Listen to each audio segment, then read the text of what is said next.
ప్రభు క్రీస్తునాథునిచే మిక్కిలిగా ప్రేమించబడి సహోదరి సహోదరులారా,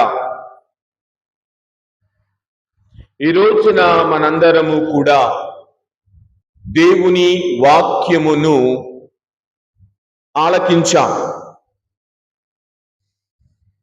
ఆలకించిన దానిలోని అంతరార్థాన్ని ఈ రోజున ప్రభు మనకు ఇవ్వబోతున్న మాటలను ఆలకించి మనస్సును దయచేయమని అడుగుదాం. మనందరిని ఆయన దీవించాలని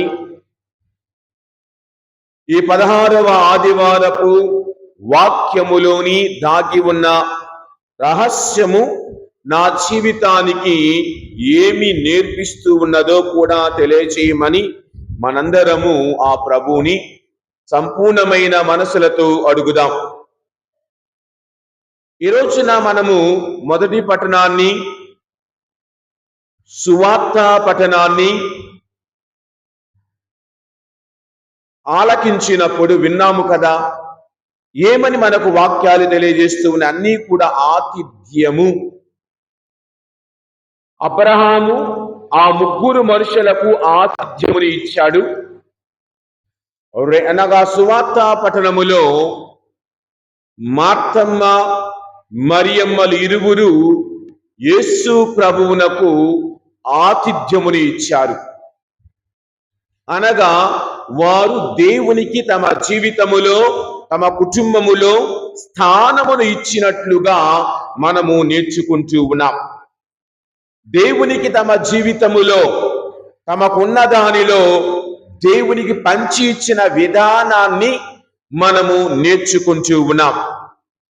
ఉదాహరణకు, మనల్ని ఎవరైనా వారి గృహానికి ఆహ్వానించినప్పుడు కదా, ఒకప్పుడు చెప్పేవాళ్ళు అతిథి దేవో భవ అని. అతిథి దేవునితో సమానం. ఈ రోజుల్లో ఇంట్లోకి రాగానే ఎప్పుడు వెళ్తారని అడిగే రోజుల్లో మనం ఉన్నాం. ఒకప్పుడు ఉండయ్యా అని అనేవాళ్ళం. ఇంకా 2 రోజులుండు, ఇంకా 2 రోజులుండు అంటే లేదు అని వెళ్ళేవాళ్ళు, పనులు ఉంటాయి కదా. ఈ రోజుల్లో ఎప్పుడు వెళ్తావు, రాగానే ఎన్ని రోజులు ఉంటారని అడుగుతాం ఇండైరెక్ట్గా. అంటే తొందరగా ఇల్లు, మా దగ్గర స్థలం లేదన్న జీవితాల్లో పడి ఉన్నాం. ఒకసారి ఒక కుమారుడు తండ్రి దగ్గరికి వచ్చి, నాన్న మన ఇంటి ముందు చాలా కాకులు అరుస్తున్నాయి అన్నాడంట. నేను ఎంత తోళ్ళై పోవటం లేదు అంటే వాళ్ళ నాన్న అన్నాడంట, పర్వాలేదులే, మన ఇంటికి ఎవరో బంధువులు వస్తున్నారు, మంచిదే కదా. మరి ఆ బంధువులు పోవాలంటే ఏం చేయాలి నాన్న అని అడిగాడంట వాడు. వెంటనే, ఏం లేదురా, నేను మీ అమ్మ తిట్టుకుంటూ ఉంటాం, వాళ్లే వెంటనే వెళ్ళిపోతారు ఇంట్లోకి రాకుండానే. ఈ రోజులు అలాగ నటించేవాళ్ళు మన మధ్య లేరా? ఎవరన్నా వస్తూ ఉంటే వాళ్ళు రాకూడదు అంటానికి వీళ్ళతో లేనిపోని తగాదాలు సృష్టించి ఇద్దరి మధ్య ఏదో ఉన్నట్లు నటించి ఎవరిని కూడా అనగా సంబంధీకులతో, బంధువులతో దూరంగా ఉండే మనుషులు మన మధ్య ఈ రోజుల్లో చాలా ఉన్నారు. లేకపోతే మనము అంతా కూడా మా ఇంటికి వస్తే ఏం తెస్తావు, మీ ఇంటికి వస్తే ఏమి ఇస్తావు అన్న రీతిగా మనము ఈరోజు నేటి సమాజములో జీవిస్తూ ఉన్నాం.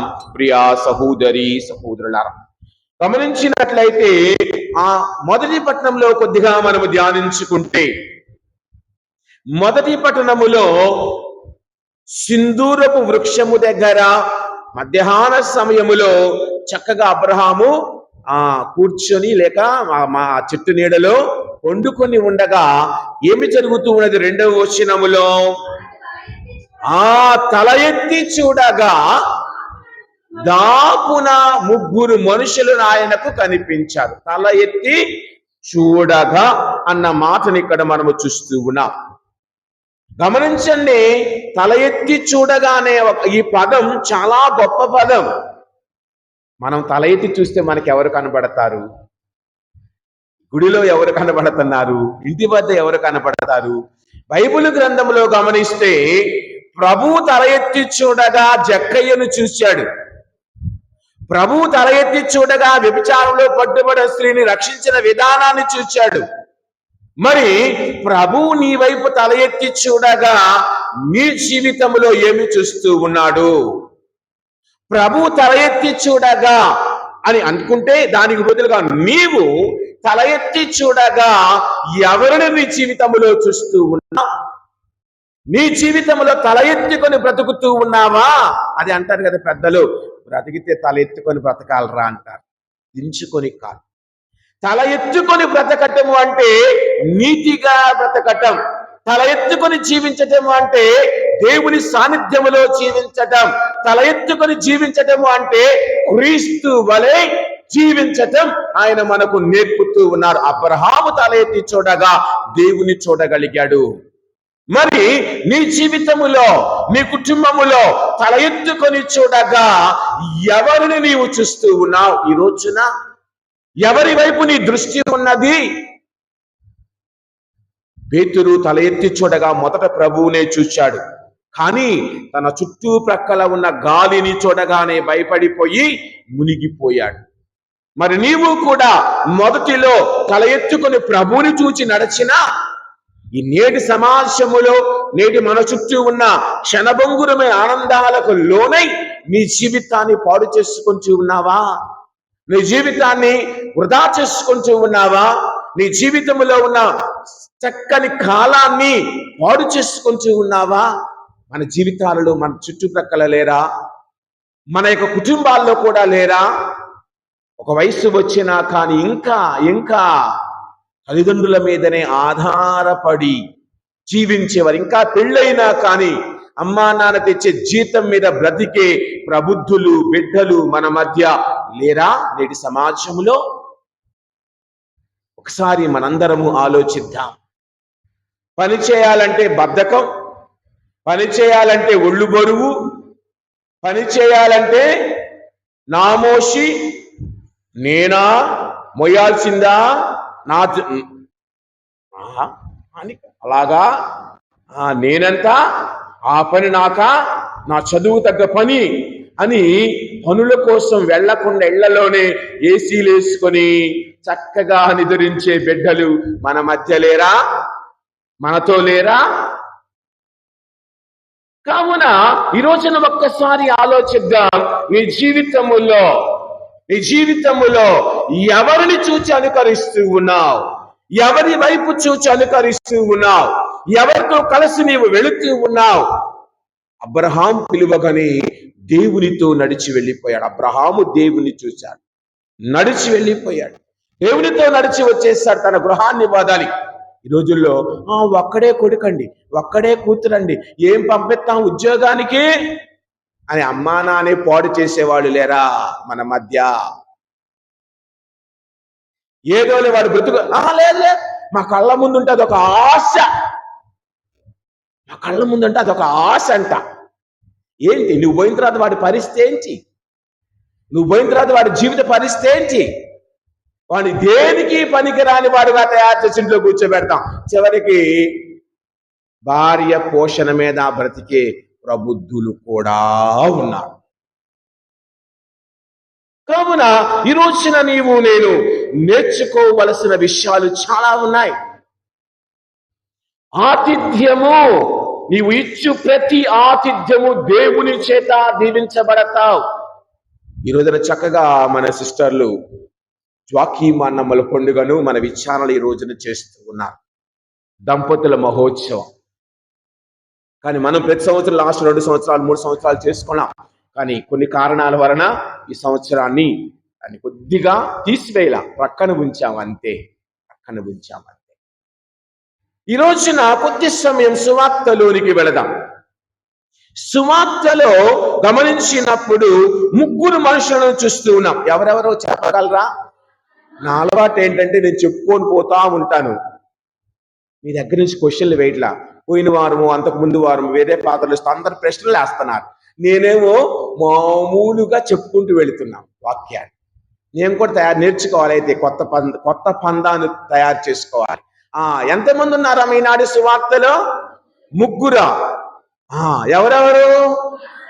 మార్తమ్మ, మరియమ్మ, మార్తమ్మ, మరియమ్మ, యేసుప్రభు అనే 3 వ్యక్తులను ఈ రోజున మనము చూస్తూ ఉన్నాం. ప్రియా సహోదరి సహోదరులారా, మొదటి అనగా 38వ వచనములో యేసు ఒక గ్రామమునకు వెళ్ళుచుండగా అక్కడ మార్తమ్మ అనడు ఒక స్త్రీ ఆయనను తన ఇంటికి ఆహ్వానించి. గమనించండి బైబిల్ గ్రంథం అంతా, ముఖ్యంగా సువార్తల్లో మీరు ఎక్కడ చదివినా ప్రభువు ఆహ్వానించకుండా ఏ గృహానికి వెళ్ళలేదు. మరొకసారి రూఢిగా చెప్తూ ఉన్నా. గమనించండి, ఈ రోజున మనము గమనించినప్పుడు ఇక్కడ వీరిని చూస్తూ ఉన్నాం. ప్రియ సహోదరి సహోదరులారా, ఇక్కడ ముగ్గురు వ్యక్తులు, ఒకటి మార్తమ్మ, ఒక స్త్రీ, తరువాత మరియమ్మ, తరువాత యేసు ప్రభు. మార్తమ్మ మరియమ్మలు ఇరువురు కలిసి ప్రభువుని తమ గృహములోనికి ఆహ్వానించారు. మార్తమ్మ మరియమ్మలు ఇరువురు కూడా గమనించినట్లయితే ప్రియ సహోదరి సహోదరులారా ఆహ్వానించారు. బాగుంది, ఇక్కడ ఉంచుదాం, తర్వాత వద్దాం. ఎవరైనా మనల్ని అడిగితే ఏమయ్యా కొంచెం బిజీ అంటాం, BUSY. బిజీ అంటే అర్థం తెలుసా? క్షణం తీరిక లేదు, దమిడి ఆదా లేదు వాడికి. బిజీ అంటే అర్థం ఏంటో తెలుసా? బీయింగ్ అండర్ సైతాన్ యోక్. సైతాను యొక్క కాడి కింద బ్రతికేవాడు బిజీగా ఉంటాడు. తీరిక లేదు ఫాదర్. ఇంకో మాట, ఖాళీ లేదు ఫాదర్. నీకు 24 గంటలే, అంబానీకి 24 గంటలే, పోపు గారికి 24 గంటలే, నాకు 24 గంటలే. వాళ్ళందరికీ సరిపోయిన 24 గంటలు నీకెందుకు సరిపోట్లా? Busy father. అదే అందర్ సైతాను. సైతాను యొక్క కాడి కింద బ్రతికేవాడే బిజీ. బి అంటే బీయింగ్, ఈ అంటే యు అంటే అండర్, ఎస్ అంటే సైతాను, వై అంటే యోక్ అంటే కాడి. సైతాను యొక్క కాడి కింద బ్రతికేవాడే బిజీగా ఉంటాడు. అంటే ఏ పని చేయకుండా అలా కూర్చోవాలి. అన్నీ నా దగ్గరికే రావాలి. చిటికేయగానే అన్నం, చిటికేయగానే మంచినీళ్ళు, చిటికేయగానే కాఫీ, చిటికేయగానే టీ. ఒళ్ళు బద్ధకంతో బ్రతికేవాడు, బిజీగా బ్రతికే. ఆదివారం గుడికి రా అంటే బిజీ ఫాదర్, బిజీ. ఆదివారం కూడా బిజీగా ఉండేవాళ్ళు ప్రపంచంలో మన విచారంలోనే చూస్తాం. ప్రాబ్లం ఏంటంటే పాపం వచ్చిన వాళ్ళకి తిట్లన్నీ వస్తున్నాయి, రానోళ్ళు చక్కగా ఇళ్ళ దగ్గర హాయిగా టీవీ చూస్తా ఉన్నారు. వచ్చిన వాడికి అన్ని కదా. ఈ రోజున మనం ఒక్కసారి మార్తమ్మ మరియమ్మలు ఎంత బిజీగా ఉన్న ఏం చేశారట? ప్రభువుని తమ గృహములోనికి ఆహ్వానించారు. బిజీ అని ఎలాగంటారు ఫాదర్ మీరు? చక్కగా పిలిచారు కదా. మార్తమ్మ బిజీగానే అనేక పనులతో సతమతం అవుతూ ఉందంట. మనం కూడా అదే చెబుతాం, ఏమయ్యా గుడికి రాలేదు, ఏమయ్యా ఎక్కడికి రాలేదు, ఏమయ్యా ఎక్కడికి రాలేదంటే ఇంట్లో ఇన్ని పొల్ల పాద అన్ని నేను ఒక్కదాన్నే చేయాలి. ఎవడు చేసేది ఏముండదు అక్కడ. ఓ పని మనిషి ఉండొచ్చు, ఒకళ్ళు ఉంటారు, మళ్ళీ అన్నీ నేనే చేయాలంట. వాళ్ళ ఆయన సగం చేస్తాడు పొల్లన్నీ, మళ్ళీ ఎవడనేది అన్నీ నేనే చేయాలి, అన్నీ నా నెత్తి మీదే ఉన్నాయి, అన్నీ నా భుజాల మీదే ఉన్నాయి. అమ్మో, మనకు మించిన యాక్టర్లు ఎవరో లేరు. ఈరోజున వాక్యము తెలియజేస్తూ ఉంది మనకు ఏమిటి? ప్రభువుని ఆహ్వానించిన వారు ఎలాగ ఉండాలి? ప్రభువుని ఆహ్వానించిన వారి కుటుంబాలు కొన్ని చూద్దాం. ఈ రోజున ప్రభువుని ఆహ్వానించిన కుటుంబాలు చాలా ఉన్నాయి. ఒకటి చూద్దాం. ఏమని గమనించినట్లయితే ప్రభువుని వారి కుటుంబంలోనికి ఆహ్వానించిన వారు మొదటి పట్టణంలో చదివాము కదా. అబ్రహాము ఎవరిని ఆహ్వానించాడు? ముగ్గురు మనుషులను తన ఇంటిలోనికి ఆహ్వానించాడు. తరువాత గమనిస్తే ఆది కాండములోని 24వ అధ్యాయంలోని ఒకసారి వెళదాం. దానికి ముందుగా 19వ అధ్యాయంలోనికి వెళదాం. 19వ అధ్యాయములో 2-3 వచనములలో అమ్మా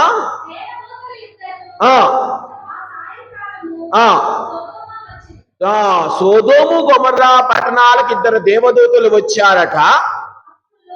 ఆ ఆ అప్పుడు లోతు నగర ద్వారము వద్ద కూర్చొని ఉన్నాడట.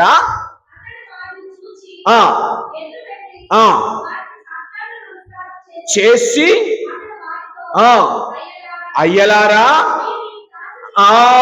మీరు ఈ దాసుని ఎంట రావలయునని నా ఇంటిలో ఈ రాత్రికి మీరు వసతిగా ఉండండి అని తన కుటుంబానికి వారిని ఆహ్వానించి ఆతిథ్యాన్ని ఇచ్చిన లోతుని గురించి ఇక్కడ మనము చూస్తూ ఉన్నాం.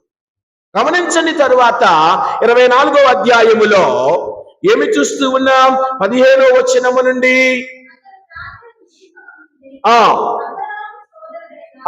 లాబాను యొక్క కుమార్తె రెబేకా అక్కడకు కడవతో నీళ్లు తీసుకుంటకు వచ్చెను. ఆమె ఏమి చేసింది?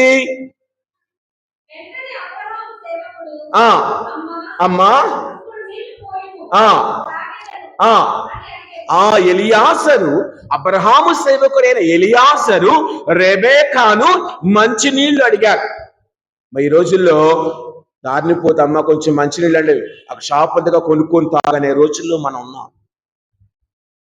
పోయిన వారం ఎక్కడో చెప్పాను, ఒక అబ్బాయి ఆంటీ వాళ్ళ ఇంటికి వచ్చి ఆంటీ మా మమ్మీ కొంచెం కారం తెమ్మంది అని అడిగాడంట. ఏ కారం రా అడిగింది. ప్యాకెట్ కారమా, కారం మరి రోట్లో కొట్టిన కారమా అని. ప్యాకెట్ కారమే ఆంటీ అన్నాడంట. అయితే షాపుకి వెళ్ళి తెచ్చుకోరా, ప్యాకెట్ కారం షాపులు అమ్ముతారు అందంట ఆంటీ. అలాగనే మన జీవితాలు ఉన్నాయి.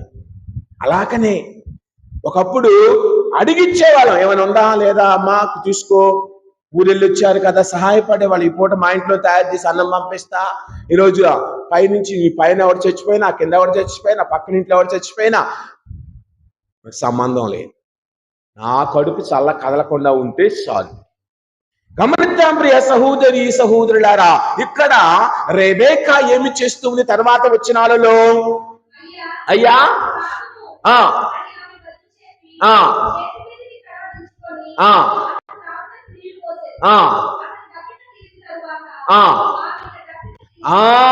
ఆమె అతనికి నీళ్లు ఇచ్చిన తర్వాత ఏమంటూ ఉంది?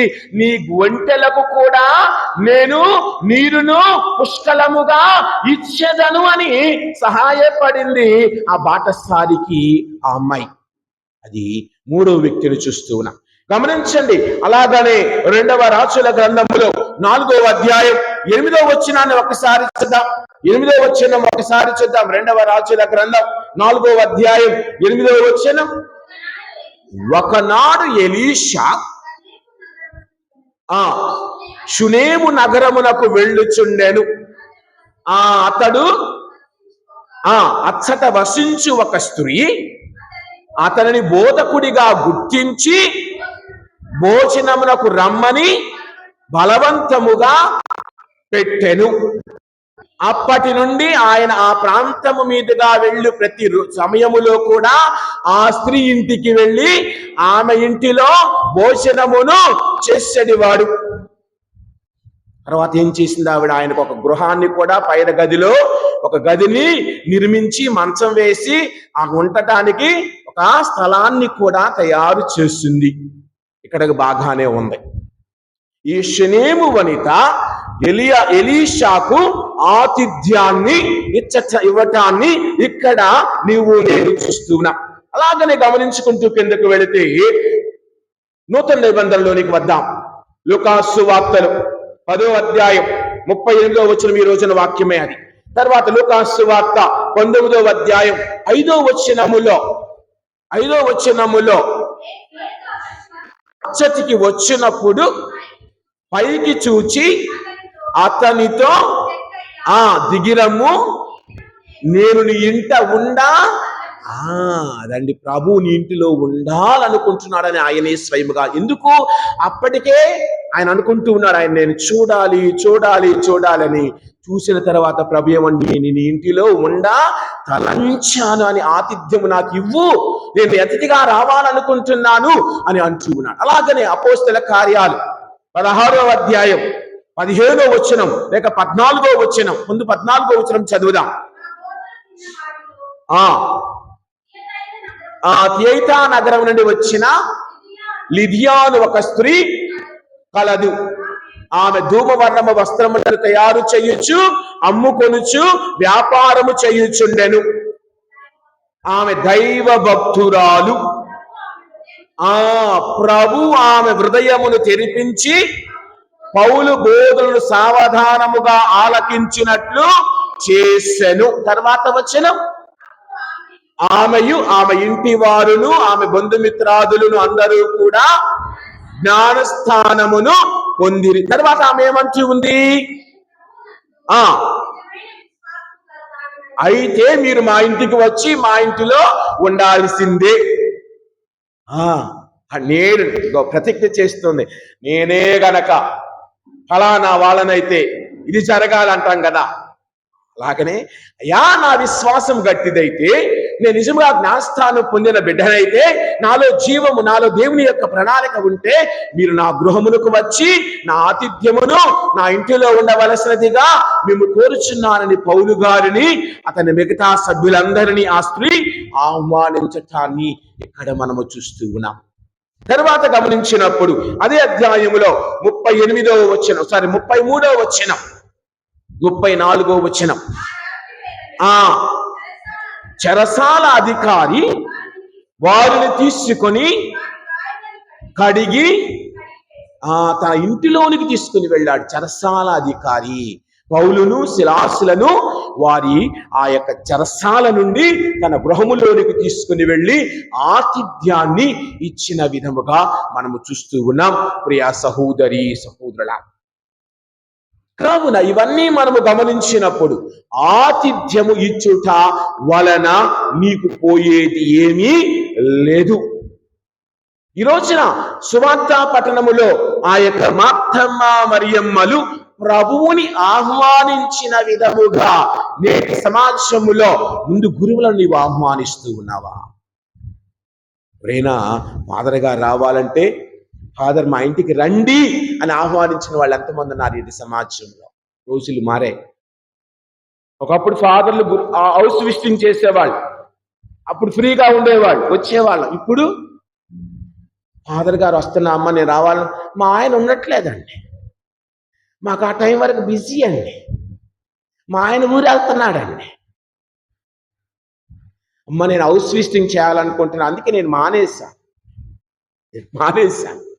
మొదట్లో రావాలని చెప్పాను కదా, 4-5 వేలకు ట్రై చేశా రావాలనుకుంటున్నానని.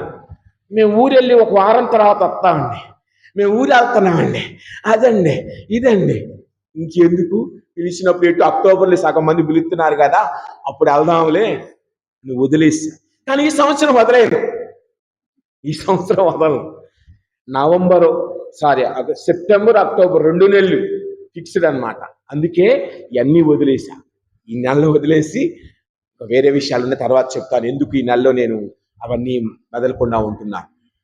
గమనించండి, గురువును ఆహ్వానించుట, సిస్టర్లను ఆహ్వానించుట, మీకు ఉపదేశం అంటే మనకి ప్రస్తుతం లేడు, వదిలేద్దాం. ఉపదేశాన్ని ఆహ్వానించుట, పెద్దలను ఆహ్వానించుట, వద్దండి మాకు అసలకే. ఫాదర్ గారు కాలు పెడితే కొంతమంది ఇంట్లో నుంచి బయటికి వెళ్ళిపోతారు. మరి ఫాదర్ గారు ఎవరితోటి మాట్లాడాలా? ఆవిడేమో వంటగదిలో కాఫీ కలుపుతా ఉండిద్ది, ఈయనేమో చక్కా వేసుకుని, ఫాదర్ ఇప్పుడే వస్తాను, నేను చక్కా వేసుకుని వెళ్ళిపోతాడు. ఎవరితోటి మాట్లాడాలా? గోడతోటి మాట్లాడాలా? తలుపుతోటి మాట్లాడాలా? ఎవరితోటి మాట్లాడాలా? ఏమని మాట్లాడాలా? పిల్లలా సెల్ ఫోన్ పట్టుకున్న వాడు నా ముందే కాలు మీద కాలు వేసుకొని కూర్చుంటాడు. ఆదరతే ఒకప్పుడు నిలబడేవాళ్ళం, తర్వాత సెల్ ఫోన్ పక్కన పెట్టేవాళ్ళం, ఇప్పుడు చెవులో నుంచి తీస్తే గౌరవించినట్టే. నన్ను ఇంట్లోకి వాడు వచ్చినప్పుడు చెవులో 2 పెడుతున్నాం కదా, అవి తీసి పక్కన పెట్టాడంటే వాడు నన్ను గుర్తించాడు, నన్ను గౌరవించాడని అర్థం. ఈ రోజుల్లో లెగవనవసరంలా. ఒకప్పుడు లేసేవాళ్ళం, రండి ఫాదర్ అనేవాళ్ళం. కొన్నాళ్ళ తర్వాత సెల్ ఫోన్ వచ్చిన తర్వాత సెల్ ఫోన్ పక్కన పెట్టి నిలబడేవాళ్ళం. ఇప్పుడు ఈ 2 తీస్తే చాలు, చెవులు పోవటాన్ని పెట్టుకుంటున్నాం కదా 2. మళ్ళీ ఒక 25 సంవత్సరాలకు 30 సంవత్సరాలకు డాక్టర్ గారిని అడిగి మళ్ళీ చెవుడు మిషన్ పెట్టుకోవాలి మనందరం. ఈ రోజుల్లో గమనించండి, వారు ఆహ్వానించాడు, తమ గృహములో ఉన్నారు. అదృష్టమైన ఇద్దరు ఆడవాళ్ళు ఉన్నారు అక్కడ. ఒక స్త్రీ యేసు ప్రభు పాదాల దగ్గర ఉంది, ఒక స్త్రీ వంటగదిలో బిజీగా ఉంది. మన ఇంట్లో ఉండేదే మేమిద్దరం మాకు ఒక్కళ్ళనే రోజుల్లో ఉన్నాం. ఒకప్పుడు మేము 10 మందిమి, తర్వాత మేమిద్దరం మాకు 3, ఇప్పుడు మేమిద్దరం మాకు 2, ఇప్పుడు మేమిద్దరం మాకు ఒక్కడే. ఇప్పుడు నేడు సమాజం ఇప్పుడు ప్రస్తుత రోజులు ఏంటో తెలుసా? మేమిద్దరం మాకొద్దు. ఇది ట్రెండ్. ఇప్పుడు మీరు నెట్లో గమనించండి. స్టాటిస్టిక్స్ ప్రకారం చూస్తే గత 2020వ సంవత్సరం తర్వాత నుండి పిల్లలు వద్దనుకునే దంపతుల సంఖ్య పెరుగుతూ ఉంది. వాడిని కనాలా, పోషించాలా, అది చెయ్యాలా, ముడ్డి కడగాలా, అది కడగాలా, బట్టలు కొనాలా, చదువు చెప్పించాలా, మాకేముంది మిగిలేది? మాకేముంది తినటానికి? స్కూల్ ఫీజు 1,50,000 సంవత్సరానికి, ఇంకో స్కూల్కి వెళ్తే 2 లక్షలు, ఇంకో స్కూల్కి వెళ్తే 10 లక్షలు సంవత్సరానికి. LKG fee 1,50,000. మన ఇబ్రహీంపట్నంలో కొన్ని స్కూళ్ళల్లో, మన స్కూళ్ళు కాదులే అమ్మ, ఎవరు అనుకోవద్దు, మళ్ళీ ఫీల్ అవుతారు మన స్కూల్లా అని. ఉన్నాయి 1,00,000 ఫీజుతో కట్టించి చదివించాలి. అది ఓన్లీ ట్యూషన్ ఫీజే. దీనికైతే డబ్బులు ఉంటాయి, ఇంట్లో అవసరాలకి వాటికుండవు. గమనించండి ఈ రోజున మరి దేవునికి ఆతిథ్యము ఇచ్చిన కుటుంబాలను చూశాం కదా. మరి ఆ ఆతిథ్యము స్వీకరించిన తరువాత వారు పొందిన కృపలను నీవు గమనించావా? వారు పొందిన వరాలను నీవు గమనించావా? వారు పొందినటువంటి ఆ యొక్క, గమనించండి, హెబ్రీయులకు రాసిన లేఖ 13వ అధ్యాయం 2వ వచనం. హెబ్రీయులకు రాయబడిన లేఖ 13వ అధ్యాయం 2వ వచనం.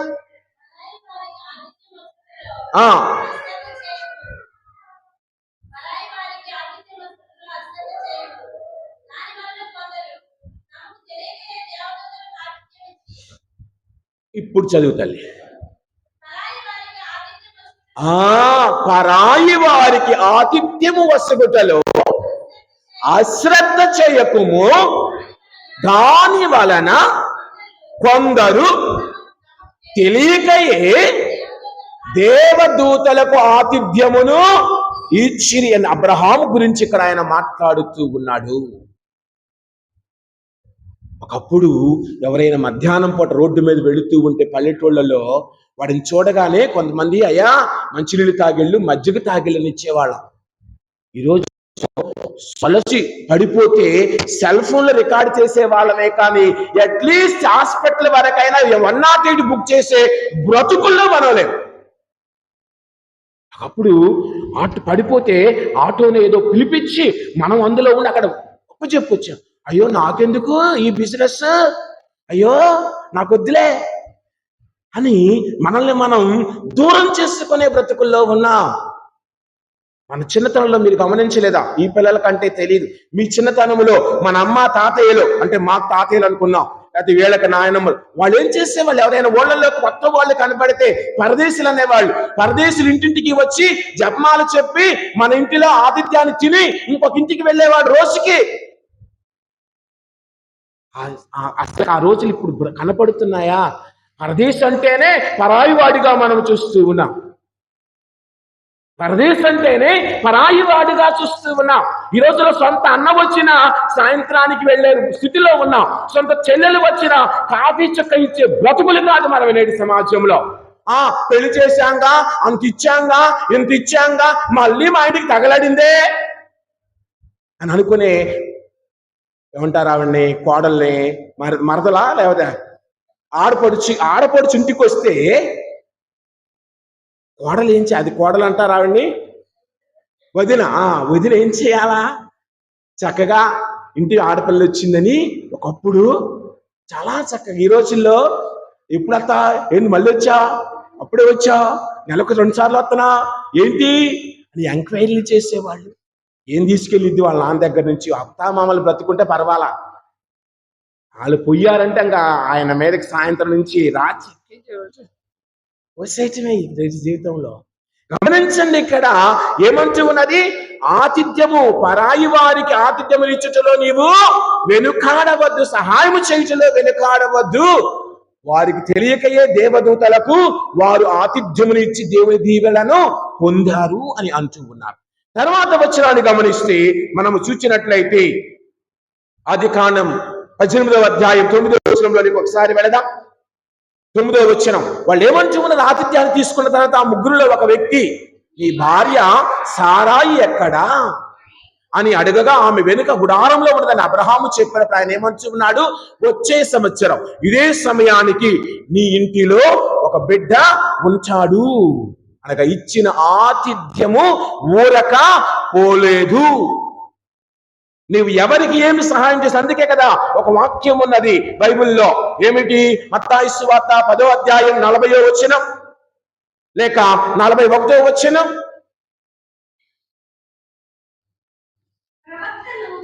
ప్రవక్తగా గుర్తించి ప్రవక్త బహుమానమును పొందుతాడని వాక్యం. నీతిమంతునిగా గుర్తించినచో నీతిమంతుని బహుమానమును తప్పక నీవు పొందుదవు. తర్వాత నా శిష్యుడని గుర్తెరిగి ఈ చిన్నవారలకు గుక్కెడు మంచి నీరు నీవు ఇచ్చినచో నీ యొక్క బహుమానము వృధాగా పోదు, పోగొట్టుకొనవు. నువ్వు ఇచ్చడు గుక్కెడు మంచి నీళ్లు, నువ్వు ఇచ్చడు ఒక గ్లాసు మంచి నీళ్లు వృధాగా పోదు అని వాక్యము సెలవిస్తూ ఉంటే బాబో మనందరం అన్నాడు పోకిరిటి అయిపోయి రూపాయి వేసి 10 రూపాయలు ఇచ్చిన బిల్డింగ్ బిల్డప్లు ఎత్తాం. ఈస్టర్ చేసుకో, క్రిస్మస్ చేసుకో, దసరా చేసుకో, దీపావళి చేసుకో. ఒకసారి చెప్పినట్టున్నాను, మనము ఏమి చేసినా ఫ్రీగా చేయమండి. ఏం చేసినా, దానం చేసినా కూడా ఫ్రీగా చేయం. ఎందుకో తెలుసా? దానము దేవునికి ఇష్టమైన బహుమతి కదా. నా పాపాలు మన్నిస్తాడని మనం వేస్తూ ఉన్నాం, నన్ను దీవిస్తాడని దానం చేస్తూ ఉన్నామే, కానీ నాకు ఏమీ వద్దయ్యా అని మంచి మనసుతో దానం చేసే వాళ్ళం ఎంతమంది ఈ రోజుల్లో? నీవు అమ్మయ్యా రూపాయి వేసా, సరే 10 రూపాయలు వేసా, ఏగానమ్మయ్యా దేవుడికి అనుకునేవాళ్ళు లేరు. లాగేసి అనుకునేవాళ్ళు ఉన్నాం. కావున గమనించండి, ఇక్కడ ఆమె గర్భము ఫలించని వాక్యము సెలవిస్తూ ఉంది. తర్వాత గమనిస్తే ఆయన అదే 19వ అధ్యాయములు అదే పుస్తకములో 10వ వచనం ఒక్కసారి చూద్దాం. కానీ 18 లోపల ఉన్న చదువుతాలి కరెక్టే 19:10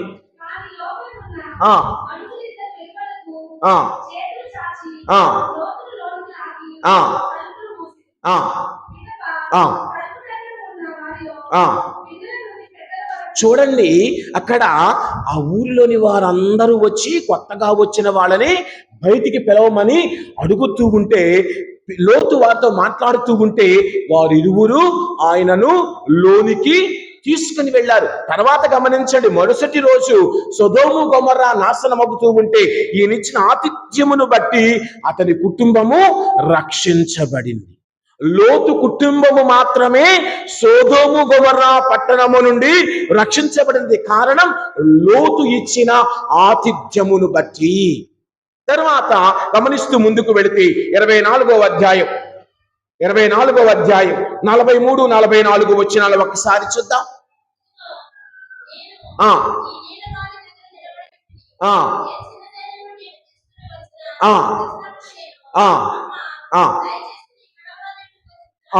చూడండి, ఇక్కడ ఎలియాసరు లాభానుతో మాట్లాడుతూ చెబుతున్న మాటలు ఇవి.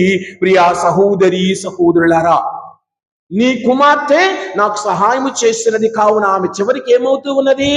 ఈసాకుకు భార్యగా దేవుని చేత దీవించబడుతూ ఉన్నది. రెండు జాతులకు తల్లిగా ఆవిడ మారబోతూ ఉన్నది. రెబెకా నుంచే కదా యాకోబు ఏసావు జన్మించింది. కావున ప్రియ సహోదరి సహోదరులారా, నీవు ఇచ్చిన ఆతిథ్యము ఊరక పోదు. అలాగనే 2వ రాజుల గ్రంథం నాకు చదివాము కదా, షునేము వనిత 4వ అధ్యాయములో 16-17 వచనాలలో ఎలీషా ఏమి చెబుతూ ఉన్నాడు తన నేస్తుడితో, తనతో ఉన్నటువంటి గహాజీతో? ఒకసారి చూద్దాం.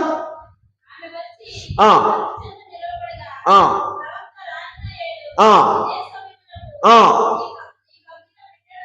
ఆ నీవు కౌగిట బిడ్డ ఉండును. గమనించండి, ఆ శునేము వనిత ఇచ్చిన ఆతిథ్యము వలన ఆమెకు తిరిగి దేవుడు గర్భఫలాన్ని ఇస్తూ ఉన్నాడు. ఇక్కడ మనము చూస్తూ ఉన్నాం.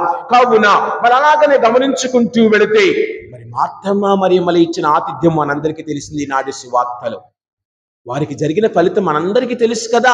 యోహాను సువార్త 11వ అధ్యాయం 43-44 వచనములలో లాజరు మరణించి అప్పటికే 4 రోజులైనందున, అతన్ని భూస్థాపనం చేసి 4 రోజులైనందున అయినా కానీ ప్రభువు లాజరును లేపిన విధానాన్ని ఇక్కడ మనము చూస్తూ ఉన్నాం. అనగా నీవు నేను ఇచ్చు ప్రతి ఆతిథ్యము, నీవు చేయు ప్రతి పని, నీవు చేయు ప్రతి సహాయము చక్కగా దీవించబడుతుంది. వరముగా, దేవుని యొక్క కృపగా, దేవుని యొక్క ఆశీర్వాదముగా నీకే తిరిగి ఏదో ఒక రూపములో వచ్చును అన్నది నీవు నేను మర్చిపోకూడదు. ప్రియా సహోదరి సహోదరులారా, గమనించండి. తర్వాత గమనించినట్లయితే అపోస్తల కార్యాలలో 16వ అధ్యాయం 15వ వచనం ఒకసారి చూద్దాం.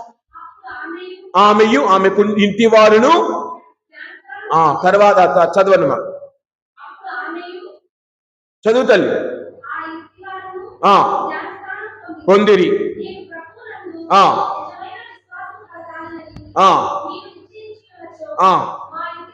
వచ్చి అని ఆమె అడుగుతూ ఉంది. 16వ వచనం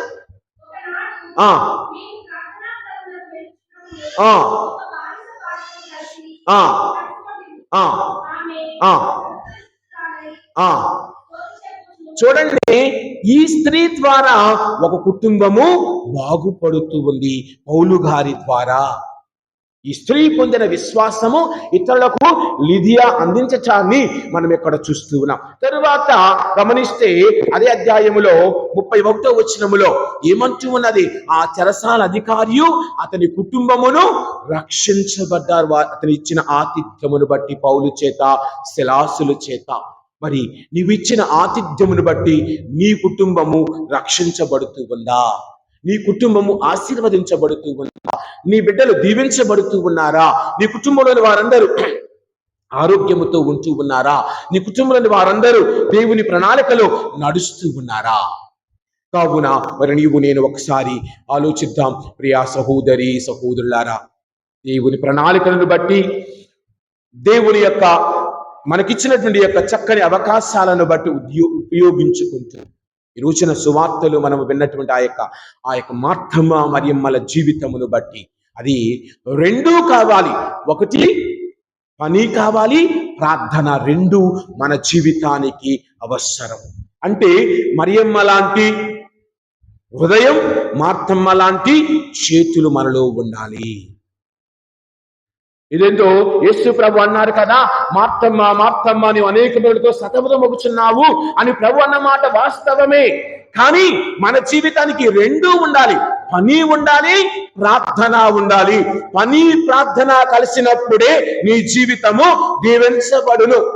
అంతేకాని 24 గంటలు ఇక్కడ కూర్చొని పక్కాళ్ళు పెట్టే దాని మీద ఆధారపడి బ్రతికేవాడు.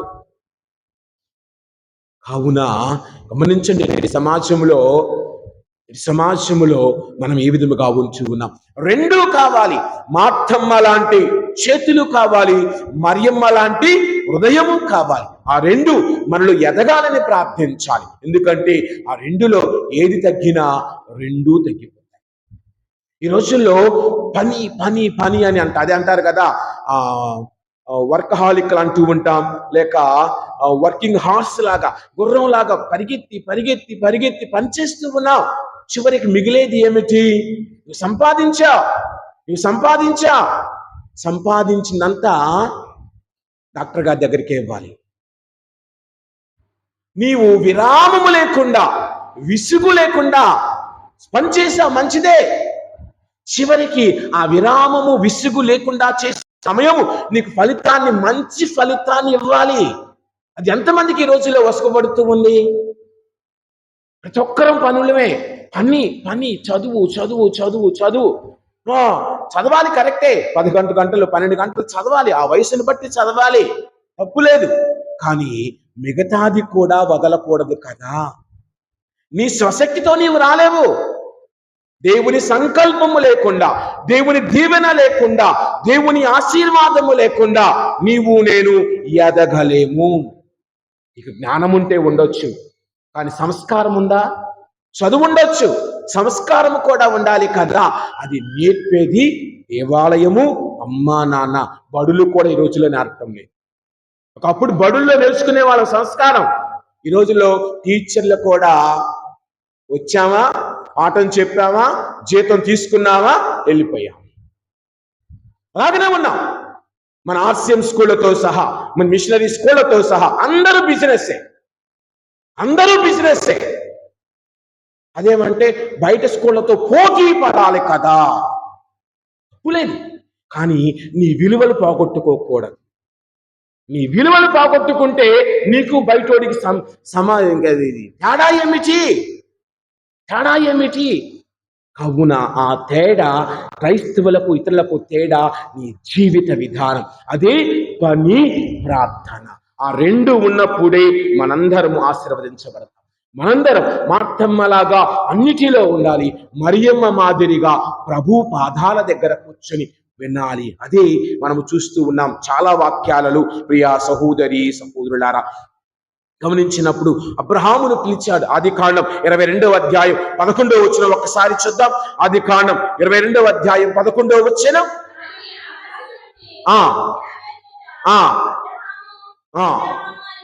అబ్రహాము 2 సార్లు పిలుస్తూ ఉంది. ఇక్కడ ప్రభు మార్తమ్మ అని 2 సార్లు పిలుస్తున్నారు. 2 సార్లు పిలుచుట దేవుని యొక్క ఆప్యాయతకు, దేవుని యొక్క కృపకు, దేవుని యొక్క దయకు, దేవుని మీద మనకున్నటువంటి ప్రేమకు గుర్తు, వాత్సల్యానికి గుర్తు. అబ్రహాము ఆ విధముగా పిలువబడ్డాడు, దీవించబడ్డాడు. మోషే కూడా గమనించినప్పుడు, లేక యాకోబు 46వ అధ్యాయం, ఆదికాండం 46వ అధ్యాయం 2వ వచనములో, 46వ అధ్యాయం 2వ వచనం, యాకోబు యాకోబు అని పిలిచెను.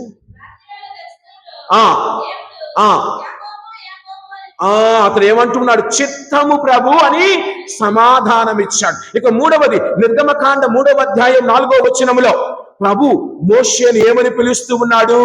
మోషే మోషే అని పిలవగా అతడు చిత్తము ప్రభు అంటే మహాజాతికి నాయకుడిగా మారుతూ ఉన్నాడు.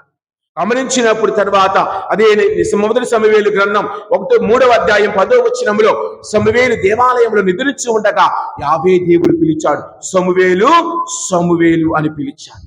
అలాగని మనం గమనిస్తే అపోస్తల కార్యాలు 9వ అధ్యాయం 4వ వచనములో దమస్కుకు వెళ్ళుచు ఉన్న సౌలును యేసు ప్రభు పిలిచాడు, సౌలు సౌలు. పిలిచిన ప్రతి బిడ్డ దీవించబడ్డాడు. మరి నీ కుటుంబము పిలువబడ్డ కుటుంబం, నీ కుటుంబము దేవుని చేత ఎన్నిక చేయబడ్డ కుటుంబం, నీ కుటుంబము దేవుని ఆశీర్వాదాలకు నిలయమైన కుటుంబం. మరి వీరి మాదిరిగా నీ కుటుంబం వృద్ధి చెందాలి అంటే నీవు కూడా దేవునికి తగిన సమయాన్ని ఇచ్చే బిడ్డలుగా ఉండటానికి మనందరం ప్రయత్నించాలి. కావున ఆయన మనందరిని దీవించాలని ఈ దివ్య బలిలో మనందరం ప్రార్థన చేసుకుందాం.